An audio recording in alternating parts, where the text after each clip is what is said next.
Welcome back to the Enchanted Library. I'm so glad you've stopped in today. Here's what's waiting for you this week.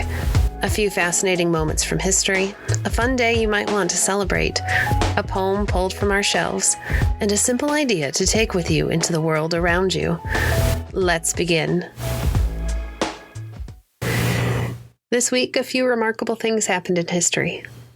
On May 8, 1945, Victory in Europe Day, often called VE Day, marked the end of World War II in Europe. After years of uncertainty and conflict, people gathered in streets, homes, and public places to celebrate. For many, it wasn't just about the victory. It was about relief, a sense that something long and difficult had finally come to an end. Moments like that remind us how deeply people long for peace, and how meaningful it is when it finally arrives. Also this week, on May 5th, 1862, the Battle of Puebla took place in Mexico.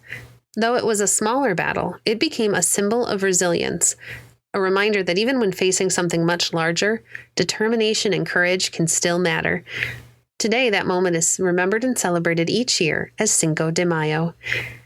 And on May 7th, the Lusitania, an ocean liner, was sunk during World War I. The event had a lasting impact, influencing how people thought about the war and their place in it. History is often shaped not just by large events, but how people respond to them afterward. Now, a day to celebrate this week is May 5th, Cinco de Mayo, like we talked earlier. It's a day that's often marked with food, music, and celebration, recognizing culture, history, and resilience. Now, if you'd like to take part, you might try something simple. Learn more about the day, try a new food, or listen to music that you've not heard before. This week also brings Mother's Day. It's a time we set aside to recognize, care, and support the people who help guide us as we grow.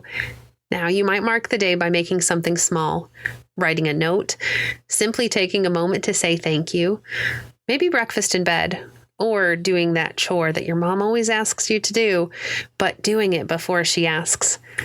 Sometimes the simple recognition and that gratefulness means so much to us as moms. Now, let's pull something off the shelf. Today's poem is To My Mother by Edgar Allan Poe. If you'd like to read along later, you can find it on the Poetry Foundation website. This poem reflects on gratitude, memory, and the importance of those who care for us.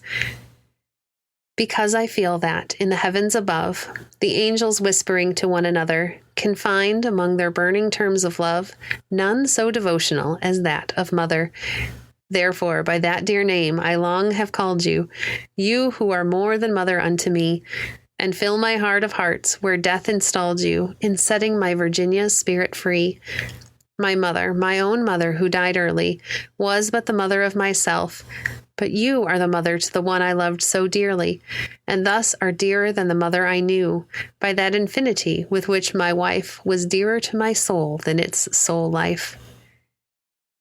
All right, before we go, here's something you might try this week with your family.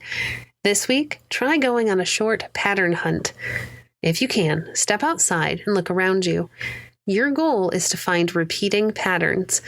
Now, you might notice them in leaves, how they grow in similar shapes, or in tree branches, how they spread outward again and again.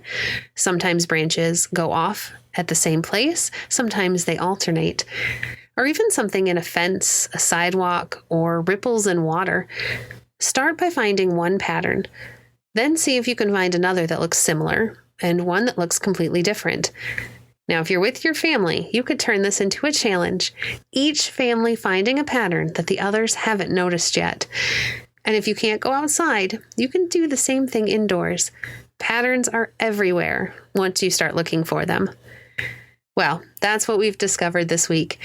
If you celebrate this week with your family or you go out on your nature journey, we would love to hear from you. Send us a message or tag us on Facebook with your pictures and your explorations. Thank you for joining us today. If you enjoyed today's episode, please leave a review on your favorite podcast platform and share our podcast with a friend. Stay connected by following us on Facebook at facebook.com/Enchanted Library. If you'd like to support the work we do, you can visit our Patreon page at www.patreon.com/Enchanted Library. We appreciate your support. Until next time, friends, happy reading.